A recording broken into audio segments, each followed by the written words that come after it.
to you on YouTube for ages, I believe since 2011.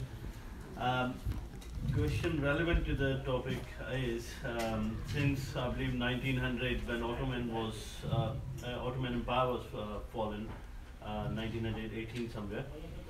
Since then, why all of the Islamic scholars have fallen, like they have not given a proper institution for banking, suppose, because we need any alternative against the conventional banking. So why they have fallen? And plus, Mufti Taqi Usmani from Pakistan, he introduced a Islamic banking. I understand, yeah. So though I've read, because when I was doing my MBA, I've read that bit as well.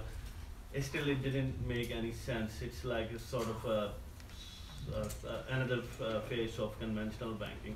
Why Islamic scholars have failed to introduce such things? Bismillahi awwaluhu wa akhiru. I do not comment on other scholars by name. No, that's not my style. Those who have brought this curious thing called Islamic banking to us have made a very grave and dangerous mistake. Number one, they have not asked the question, what is money in Islam? What is money in the Qur'an? What is money in the Sunnah?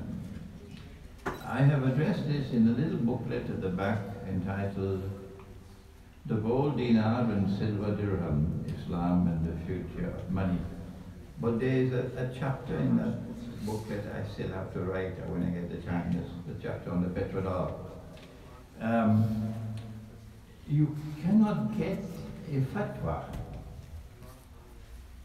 that money in Islam, by definition from the Qur'an and from the Sunnah, must be money with intrinsic value.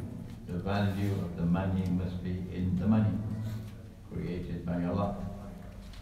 And that money in the Qur'an is dinar. The word dinar is in the Qur'an. It is dirham. The word dirham is in the Qur'an. And in the Sunnah, when there is a shortage of gold and dinar, gold and silver coins in the market, they would use dates in Medina as money. But in every instance, the money has intrinsic value. What the Western world did, and I mentioned this briefly, but this is a very interesting subject for a doctoral thesis, yes, that they were empowered by a strange and mysterious scientific and technological revolution which began here on this island and which is not yet ended. It is still continuing. A marvelous scientific and technological revolution which, when applied to military technology, gave them the power to command the seas. We were still using rowing boats and they brought coal and they brought steam and they commanded the seas, and Britain, its Pax Britannica, controlled every single important naval port on the face of the earth. There must be an explanation for that. If that does not require an explanation, well, a cow can also jump over the moon. We have an explanation for Pax Britannica. We have an explanation for this lust to rule the world. It's there on the first page of history. On the very first page of history. When Iblis said to Adam alayhi salam, هل أدلك بعد أعوذ بالله من الشيطان الرجيم هل أدلك على شجرة الخلد وملك لا يبلى. Shall I direct you to the tree eternal, eternal life. You will live forever. We? No. Life and death in Allah's hands. When He gives us life, alhamdulillah. When He takes away life, alhamdulillah. But they want to live forever. Forever. Shajaratil khul. And shall I direct you to a rule? A rule. Wa mulkin la yabla. A rule which will be forever and ever and ever. Eternal rule, eternal life, eternal rule. So it's there on the first page of the book of history. This lust to rule.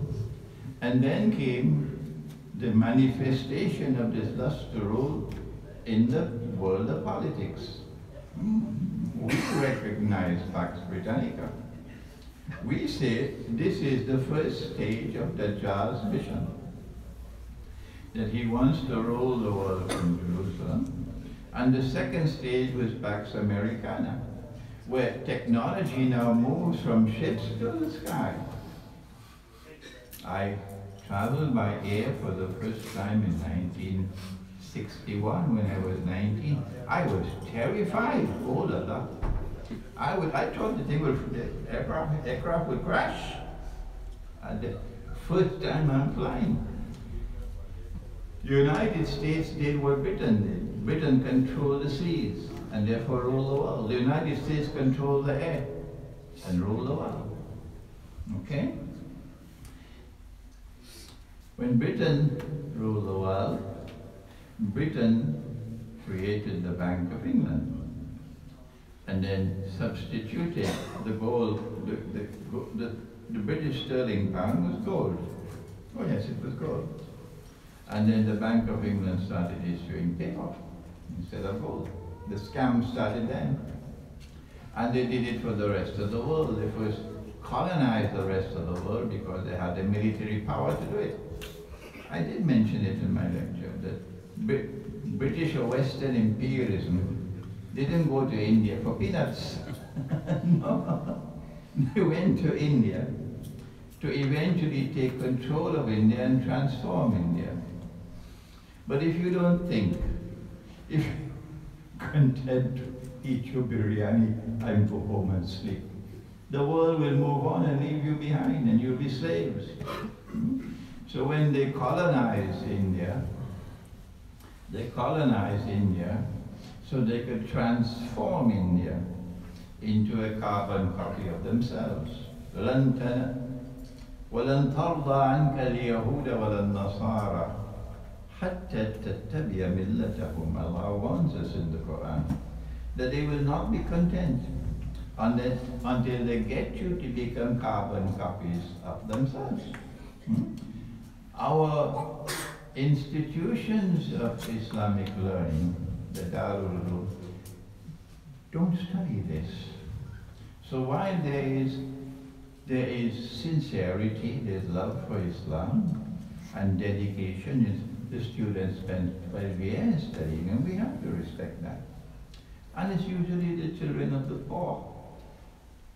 The children of the rich don't care for Islam. The children of the poor, they're the ones who study. But the education which is provided for them is woefully inadequate. And when I come to teach, they don't want to listen to me. Instead, they close the doors of the masjid to me because I seem to be something strange, something different from what they're accustomed to, and therefore something dangerous. So when they are not prepared to listen to me, they didn't have the benefit that I had of studying international politics, international economics, international monetary economics.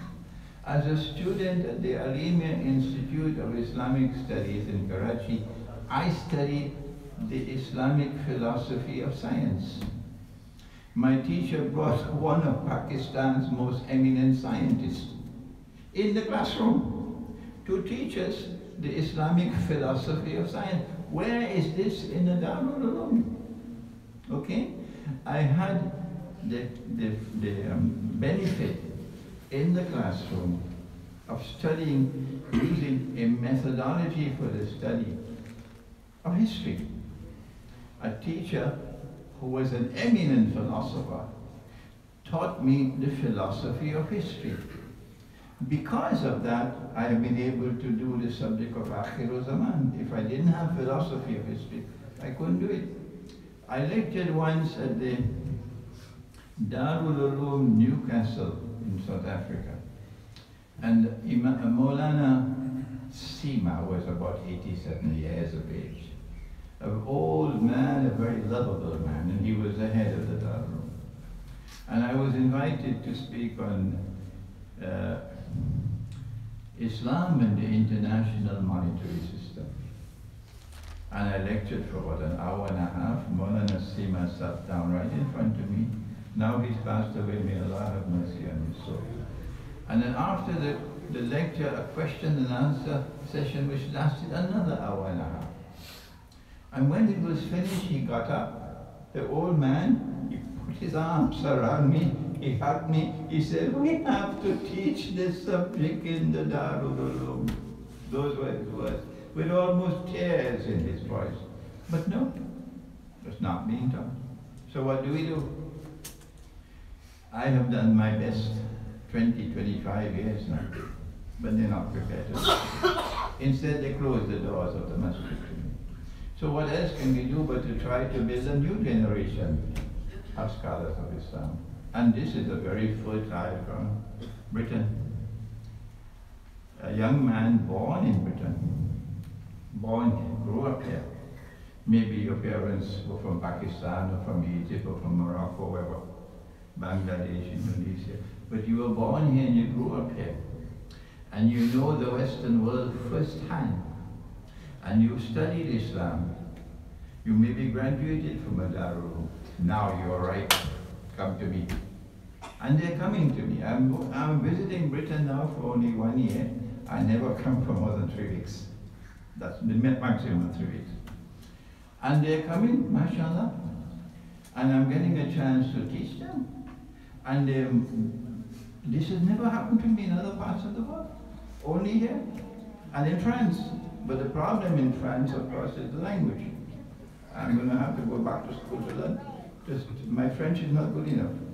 So there is hope for a tomorrow when a new generation of scholars of Islam will emerge, who will recognize the reality, the haqiqah of the world today, its political reality, its economic reality, its monetary reality in Islam, who will be able to turn to the Qur'an for the guidance with which to respond to the challenges of the modern age, inshallah. Yes? Yes? With references to one of your past lectures, the Zionist movement was launched soon, or came into being soon after the discovery of the Pharaoh's body. 1897. After the discovery of the Pharaoh's body. 1897, yeah. Yeah. What is the connection of Pharaoh and Zionism? Good question. The question is, what's the connection between Pharaoh, and the Zionist movement? And more particularly, what is the connection between the preservation of the body of Pharaoh and its discovery after 3,000 years, at the very moment when the Zionist movement was about to be established, or just established? That's a good question. Yeah. Let's turn to Surah Yunus of the Qur'an. It's a good thing, you know, to study the Qur'an. It's a good thing. Benefit from it. Yes. But if you want to study the Qur'an,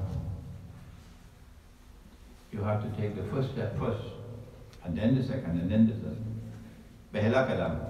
The first step is to recite the Qur'an in Arabic, from cover to cover. Start at the beginning and don't stop until you reach the end. And when you finish, you start again. And when you finish, you start again. And you continue that until you die. You must do it at least once a month. That's what our Prophet asked of you. If you're doing that, whether you understand what you're reciting or you don't, you've taken the first step. The second step is even if you are an Arab, you won't believe this. Yes, they're Arabs, and they can't recite the Qur'an in Arabic. Yes. And when you recite the Qur'an to them in Arabic, they can't understand it, and they're Arabs. This is what the Western world has done, you see. So the second step is to learn the language sufficiently. So when the Qur'an is being recited, and you're in the Jama'ah, and after the Jama'ah somebody asks you, what did he recite?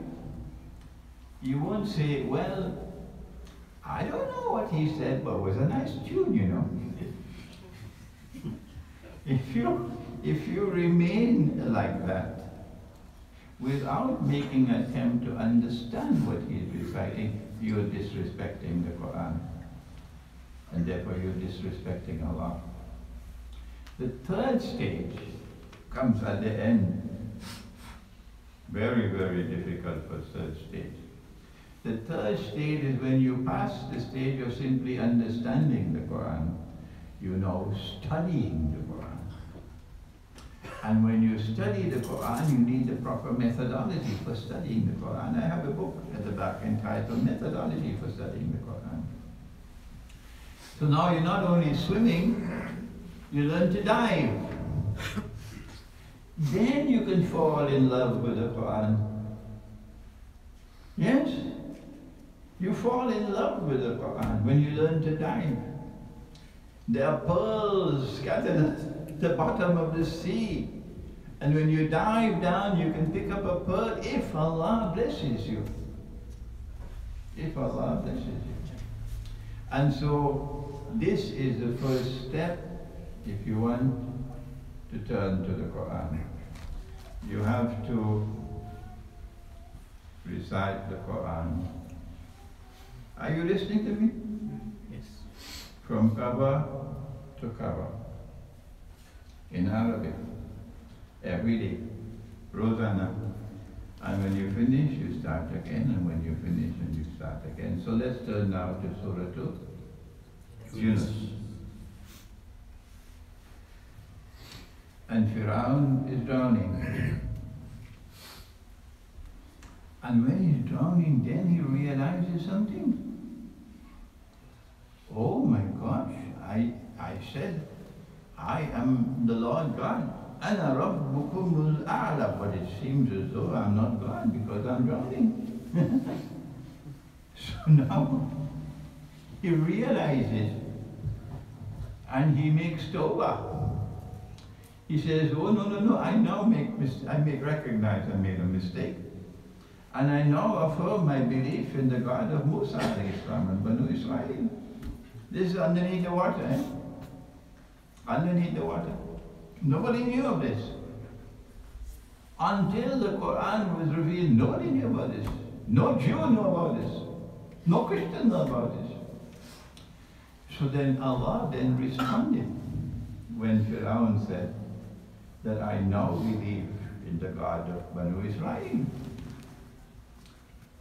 So Allah said, Al-an, now Pharaoh, وَقَدْ عَصَيْتَ قَبْلُ, and before this you were in obstinate rebellion, وَكُنَّ مِنَ الْمُفْسِدِينَ, and you were creating havoc and chaos and fasad on earth. Now Pharaoh, فَالْيَوْمَ نُنَجِّيكَ بِبَدَنِكَ. This day we have decided to preserve your badan. Badan? Your physical body. Why? لِتَكُونَ لِمَنْ خَلْفَكَ آيَةً. So that your physical body, when it is rediscovered, when it resurfaces in the historical process at that time, your body will function as a sign, as big as a billboard on the way to the airport. You can't miss it. That your body, when it is rediscovered, will function as a sign to a people who will come after you. What is the sign? In order to discover this sign, you've got to think. I'm telling you again and again, thinking is a good thing. But this smartphone that you have is destroying your capacity to think and destroying your children's capacity to think. So if tomorrow your children are only automatons, without the capacity to think, you have caused it. Be careful. لِتَكُونَ لِمَنْ خَلْفَكَ آيَةً. One of the reasons why I can think is because I don't read newspapers. No. I don't listen to radio. And I don't watch television. No. That's why I can think. We have the internet. So I choose where I want to get news from. I choose. Yeah. What is the sign for a people to come after you? The sign is that they will live the way you lived. And they will die the way you died. Who are they? They will live the way you lived, with arrogance as an oppressor, oppressing the people in the Holy Land, oppressing the Palestinian people, making Gaza into a concentration camp. If you are an Arab, if you are an Arab, you are going to be oppressed most of all. Imran is not Arab. If Imran was an Arab, Imran would not survive. No! The most illustrious scholars of Arabia, Baseerah to Arab, they call it Saudi Arabia, are now in prison. Sheikh Safar al-Hawali, in prison. The names of these illustrious people in prison. I am outside because I am not Arab. Waylul lil Arab. So when the Zionist movement was created, at the same time when the body of Pharaoh was discovered, it is a sign to the world that there will be a reenactment on the stage of the world of the historic encounter between Pharaoh and Musa, alayhi salam, between falsehood and truth. Musa didn't have any aircraft and tanks and machine guns and so on. No. Pharaoh had all the weapons. But Musa had the truth.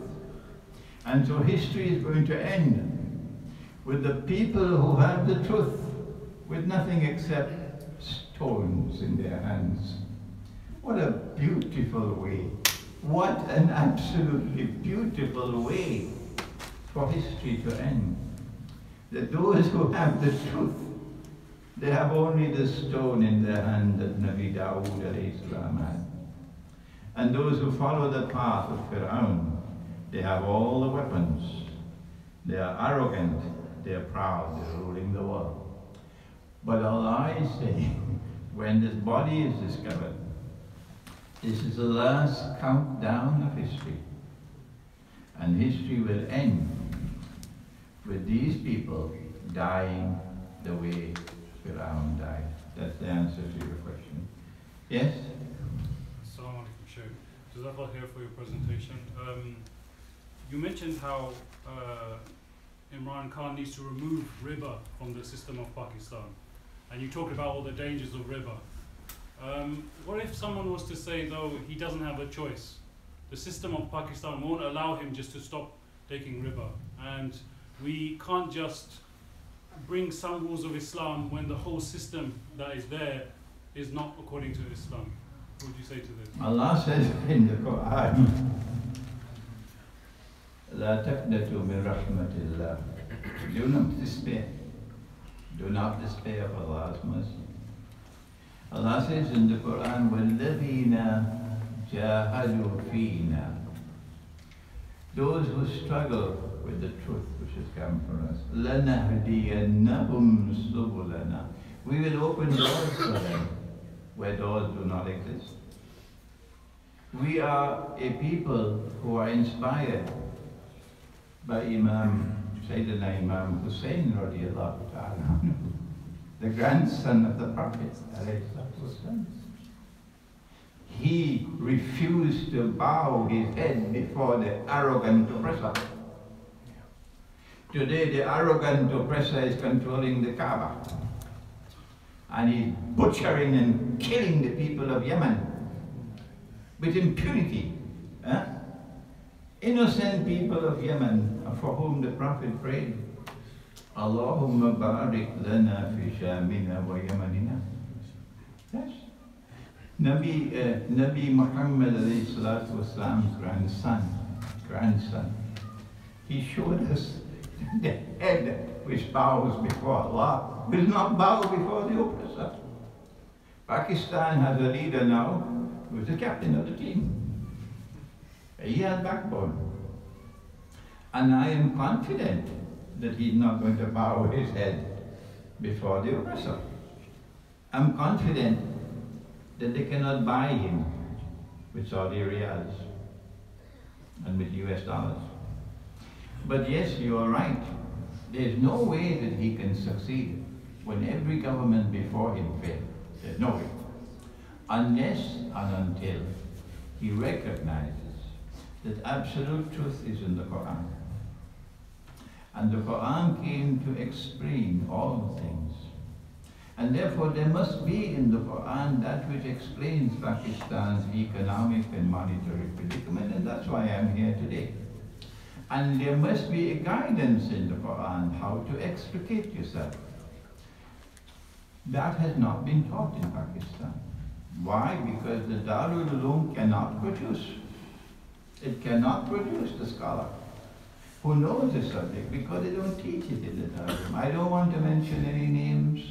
No, I'm going to refrain from mentioning any names, okay? But we are saying to Islamabad, we recognize that you need help. We recognize that you need help. And we are here to help you. You don't have to send any first-class tickets for us. No. You don't have to put us up in the Intercontinental Hotel. No. No. At no cost to Pakistan at all. The people of Pakistan origin, in Britain, in the United States, in Canada, wherever they are, the Pakistani people want to help you, okay? And they will provide you with the guidance through the scholars of Islam who have the capacity to explain. I have refrained in this lecture because I didn't have the time. What is the danger in using the rupee? What is the danger? I have not mentioned inflation because I didn't have the time to do it. Inflation is the most dangerous weapon that they have of all. Ask Hugo Chavez and he'll tell you. And now Erdogan in Turkey, he's feeling the brunt because the Turkish lira is in free fall. Yes. The same thing happened in Argentina. Anytime you refuse to toe the line, they attack your money. And when your money falls in value, the people become poorer. Prices rise, and then the people are going to rise up against you. That's the color revolutions. So he has to be careful. Yes. And we're sending this message to him. We're saying to him, please recognize that absolute truth is in the Quran. Recognize that the Quran has come to explain all things. Therefore, seek the explanation from the Quran and seek the guidance from the Quran. And we're here to do that for you. Next question. No, you had one already. Yes.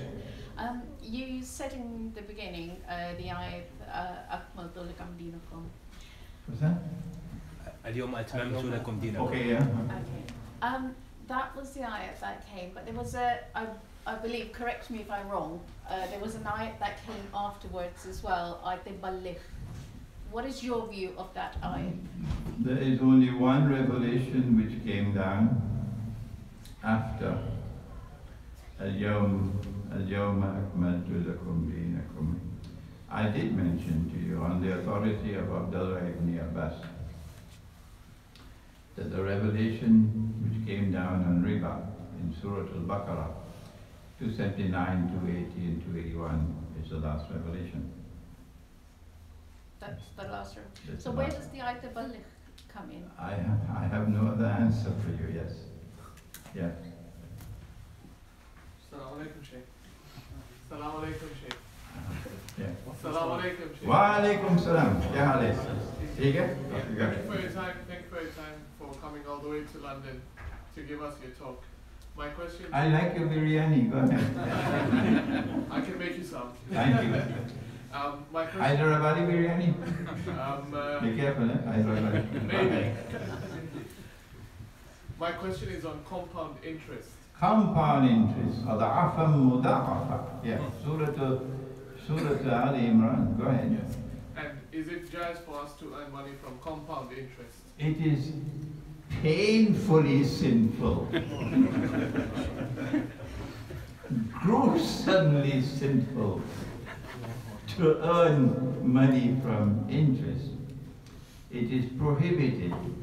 Even 1 dirham that you consume of riba is worse than committing zina how many times? 36. 36, that's a lot of zina. Huh? Did you hear it? Sure. Right. And did you hear that he cursed all 4? Gali diya. Gali is correct? Gali diya. He cursed, huh? He cursed all 4. And he declared they're all equally guilty. The one who takes riba, the one who gives riba, the one who records the transaction, and the 2 witnesses. So you should stay away. If this government, even after today's lecture, still goes and borrows money and interest, that's it. It means that there's a schoolboy out there in Islamabad, and not a captain of the team. Yeah. Schoolboys are not meant to rule. Yes. Yes, Bismillah. Sheikh, there is 3-in-1 question. You know, This is not connected with the Trinity and the Christian. 3-in-1. you know that you आपने mentioned any country in Islamic country, I mean, कि वो जो रिबा से पाक है, आपने mention किया कि पाकिस्तान में ज़्यादा किया है. Yes. Let me explain to you that whenever you make an effort to do something, they kill you. They kill you. They kill you. Even if they have to take down the American ambassador with him, they kill him. Ahmad Sukarno in 1960, early 60s, Ahmad Sukarno. Indonesia has now become independent. He called in the ulama and he asked them, what is the status of this paper? That money called the Indonesian rupiah. The ulama said to him that your paper will be halal provided that it is redeemable in gold. So then it will function like a check. If you could cash it, then it's fine. Business is contracted like this for thousands of years. Yeah? People cannot send the gold to Italy and they want to buy something from Italy. So you'll have business in this way, use promissory note, and then afterwards the money comes. That's how the Bank of England started. So Ahmad Sukarno said, okay, what should be the rate? And they determined that so many Indonesian rupiah would be redeemable in gold as 1 dinar. Guess what they did? revolution, regime change, and they threw him out and they brought Sukarno. Suharto. Dr. Muhammad Mahathir in Malaysia 20 years ago looked at the US dollar, he held it up. He said, I don't like this. I don't like this. Because he heard about Charles de Gaulle. And Charles de Gaulle pulled up the US dollar in the French National Assembly. He looked at, I don't like this. Yeah. And so they threw out Charles de Gaulle immediately after that. Najmuddin Erbakan in Turkey, he lifted up the gold dinar. He said, I like this. What did the Turkish military do? They threw him out. See? So when Muhammad Mahathir saw this, no, this is unjust. We have to find a way and means to get out of this. So he proposed what is now being implemented. He proposed it. He said, let us begin this way, that when Indonesians buy from Malaysia, they'll pay in Indonesian rupiah. And when Malaysians buy from Indonesia, they'll pay in Malaysian ringgits. And at the end of every quarter, the Indonesian businessmen will bring their ringgits and they'll be given rupiah. And the Malaysian businessmen will bring their rupiah and they'll be given ringgits. And if there was any difference between the two, balance of payments, perhaps, if there was any difference between the two, it will be made up in gold, in dinar. And then shortly after that, he retired. And his successor, who is a graduate of Al-Azhar University, Abdullah Badawi, he took this proposal and he placed it in something called, I don't know whether you know about something called cold storage. Went in cold storage. And then Najib followed Abdullah Badawi, and you never heard anything about it. Now Mahathir has returned to power. And now he's seeing before his very eyes, India and China and Brazil and Russia, these countries are now trading exactly the same way that Mahathir has proposed. The government of Pakistan should proceed in a different way. And that is that you introduce gold and silver coins in the market as legal tender, meaning you can use it as money. You can buy and sell using dinar and dirham. And a laborer can demand that his wages be paid in dinar and dirham. The people will quickly realize that when I'm getting my salary in rupees, I can buy a camel with my monthly salary. But a couple of years later, I can't buy a camel anymore, I can only buy a donkey. Gadha. I can only buy a donkey. Yeah? And a couple of years later, I can't buy a donkey anymore, I can only buy a sheep. As the value of the money falls, I am becoming poorer and poorer. But if I get my salary in dinar and dirham, that doesn't happen. If I can buy a camel with my monthly salary, then it doesn't matter how long I wait, my money will still be able to buy the camel. The problem that the government of Pakistan will face is that the Articles of Agreement of the International Monetary Fund prohibit the use of gold as money. So what do? There's an expression in the English language, you may have something similar in Urdu, to take the bull by the horns. What's it in Urdu? To take the bull by the horns. Huh? Oh, you don't have it in Urdu? No, we don't have it. To take the bull by the horns, okay? Yes. You have to take, this is what he has to do. He has to say to the IMF that we in this country recognize God's law as the highest law. That in this country, not only do we recognize God's law as the highest law, but when any law is in conflict with God's law, we stay with God's law, regardless of the price we have to pay. That's all he has to say. So since the articles of the agreement of the International Monetary Fund are in conflict with the Qur'an, we have to stay with the Qur'an. Then the ball is now in Washington's court. But it's not any longer a matter between Pakistan and Washington, because the whole world of Islam and the whole world of Orthodox Christianity are going to be watching carefully what happens here. Yeah.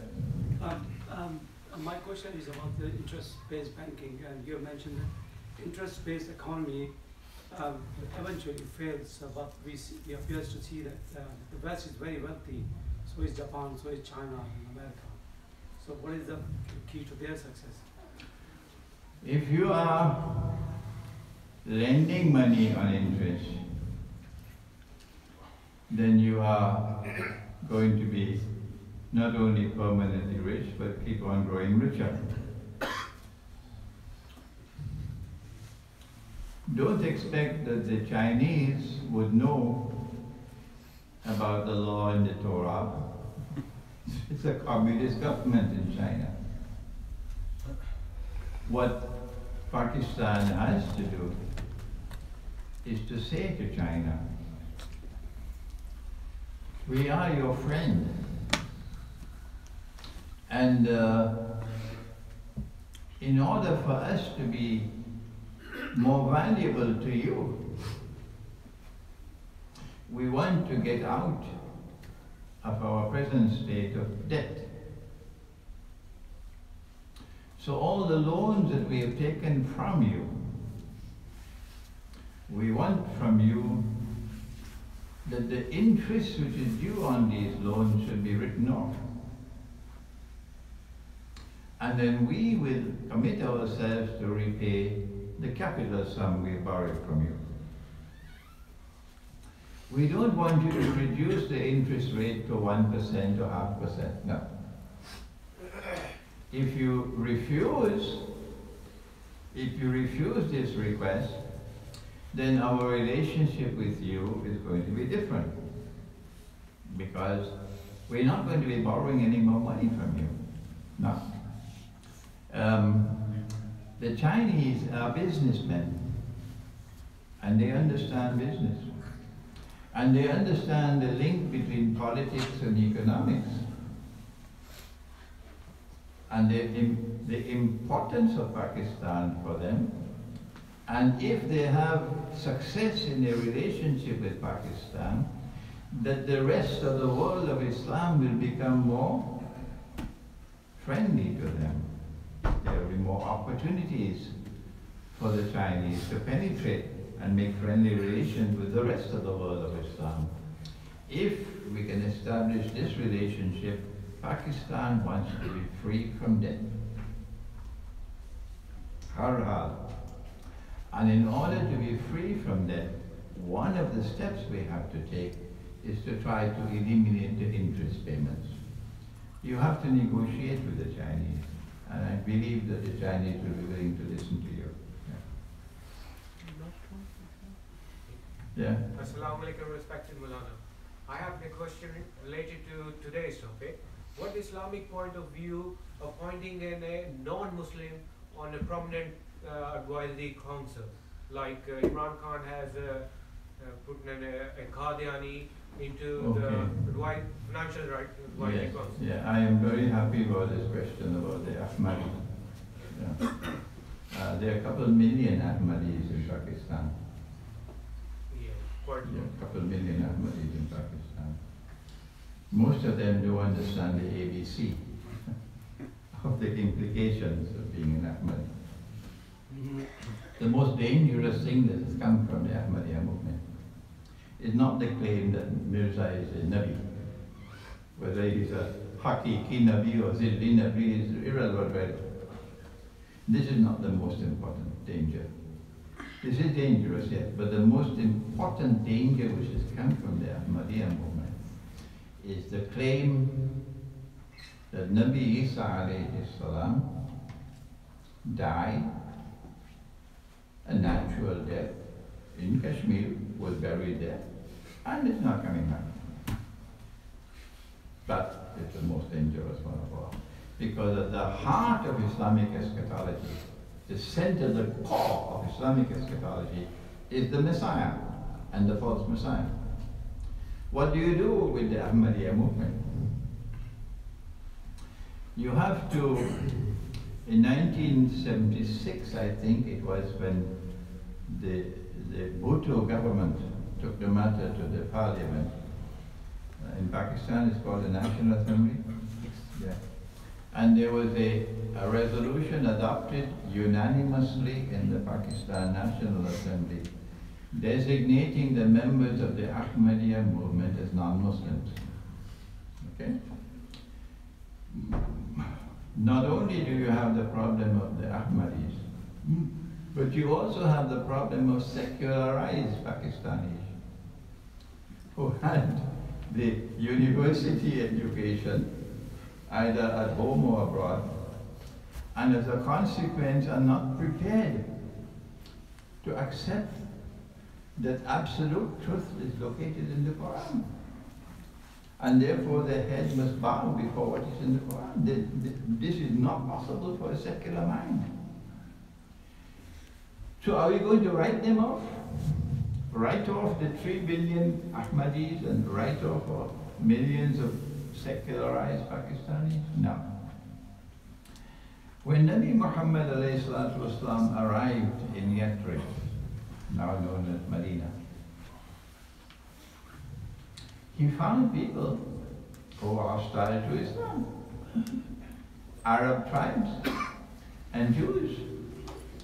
And he spent 7 months negotiating with them. Private, not public negotiation. And at the end of 7 months of intense negotiations, he succeeded in what may be called the constitutional Sunnah that Mursi in Egypt never studied.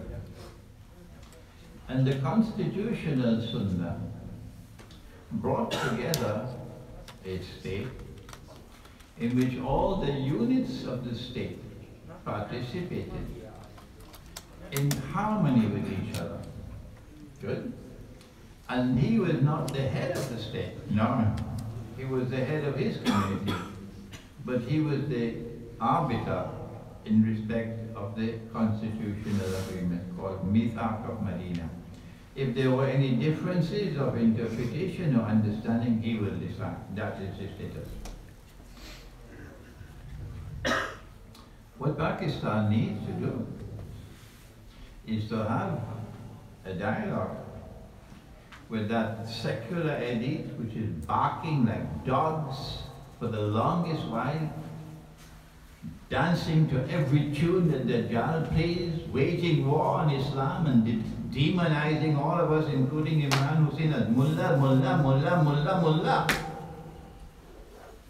Is that civilized conduct? Is secular Pakistan is it not possible for secular Pakistan to sit down and talk in a civilized way and not wage war on me? If you come at me with a sword in your hand, do you expect me to be friendly to you? Stop! Stop it! We have to tell secular Pakistan, stop it! We have to find a way that we can live together in the same land, peacefully. And we have our interests. And we are not going to sacrifice our interests. Our first interest is that absolute truth is located in the Quran. And if you're going to disrespect the Quran, and you're going to wage war on the Quran, we can't live together. You have to stop it. The same thing has to be told to the Ahmadi. If you want to live together on the same territory with us who have designated you as non-Muslims, and you want to live with us, the market is free for everybody. An Ahmadi can come in the market and buy and sell on the basis of equality with everybody else. We will not discriminate against an Ahmadi in the market. No. Even Abu Lahab can come in the market. Abu Jahl can come in the market and buy and sell on the basis of equality. It's a level playing field. Okay? But you cannot be clients of our enemies, acting on behalf of our enemies who are hostile to us. That's a fifth column amongst us. That's treason. So let us come to a common understanding that you'll be patriotic towards this country, and you will not support those who are hostile to this country. So they're going to have to close down the masajid and so on in Israel. The Ahmadi.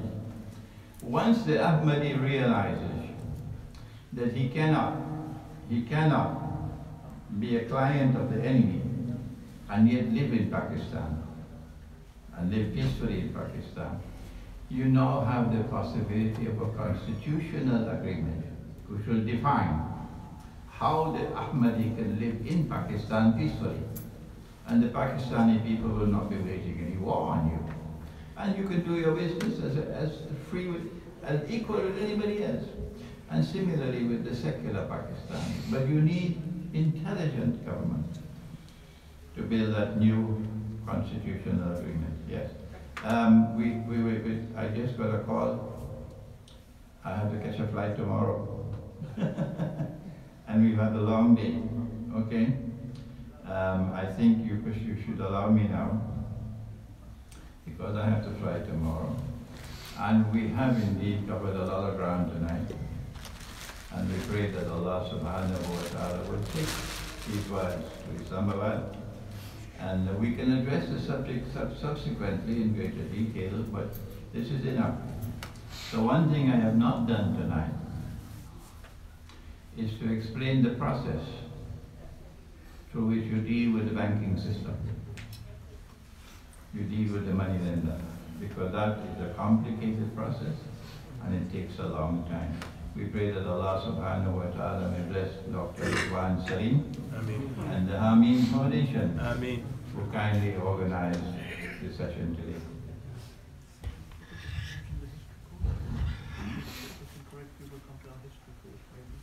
Oh yes, the Ha Meem Foundation has a history course talking on civilization. Yes, and therefore giving you the capacity to understand the phenomenon of modern Western civilization. And I suggest that you should join that course. My books are somewhere in the back, and if you would like to have autographs, please bring them to me, inshallah. Imam? Yeah. Bismillahirrahmanirrahim. I can't find suitable words to thank Ha Meem Foundation and our Honorable Sheikh that he spared some time, he spent some valuable time with us, and mashallah he has enlightened our hearts and our minds, and subhanallah we pray that Allah subhanahu wa ta'ala grant him siha and long, inshallah, he lives long and he guides us throughout his life. Jazakumullah khair. Wassalamu alaikum. And I want to thank everybody who has attended today, that thank you for coming, and inshallah we keep on holding this type of programs, inshallah, and whenever there is a program, please join and participate. Jazakumullah.